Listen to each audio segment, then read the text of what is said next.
Hello, as promised, I am here to talk about part two of the North Node transiting through my 10th house.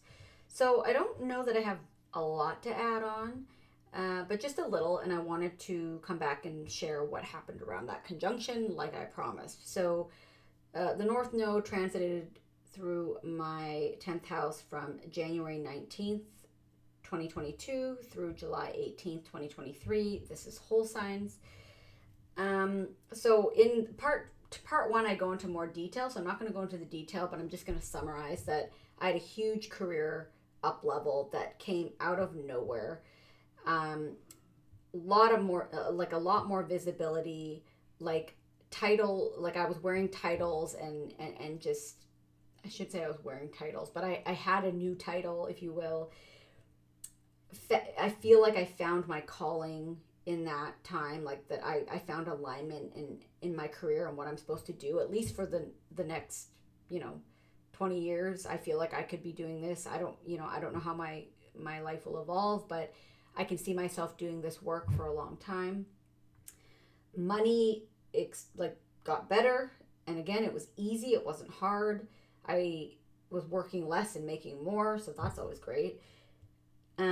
Also, my channel got bigger. I didn't mention that the last time because I always forget that, there's other ways people can be visible. And I'm not like some celebrity on YouTube or anything, but just more visible. Like people are looking, people are commenting.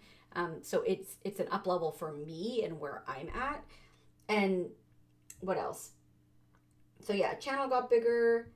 And okay, so the North Node conjunction. So there was a North Node. So the North Node conjuncted Uranus in my 10th around, I think it was July 30th, 2022. And I thought it was going to be some big something, but I mean, it's still big. But around that time, it wasn't on the date, but it was within like, I want to say a month or so period of that date. I learned, I think it happened sometime in August, but I can't remember the exact date. But I've said this before, I'm a therapist, I'm an associate therapist, I'm finishing my hours, and the state that I am licensed through requires 4,000 hours. Every state is different, which is annoying, but it's just how it is. And so I'm licensed under one of the states who require the most amount of hours, which is 4,000. They changed that regulation to 3,000. So that's super exciting because that means I'm going to be an independent clinician about 1 year sooner. And that also means that I can increase my rates 1 year sooner. So by the end of, let's say, what year are we in? 2024. If I stay on track with my hours, I should be independently licensed making more money because once you're independent, you can increase your rates a bit. So to me, that was pretty exciting. And to be honest, I was manifesting it. I talked about it. I was like, maybe I can just manifest this because this is so long. Like, like 4,000 hours is long. And believe me, I think we all need it. I mean, you can never have too much help. But yeah, I'm really excited about that. So that was what the conjunction meant for me.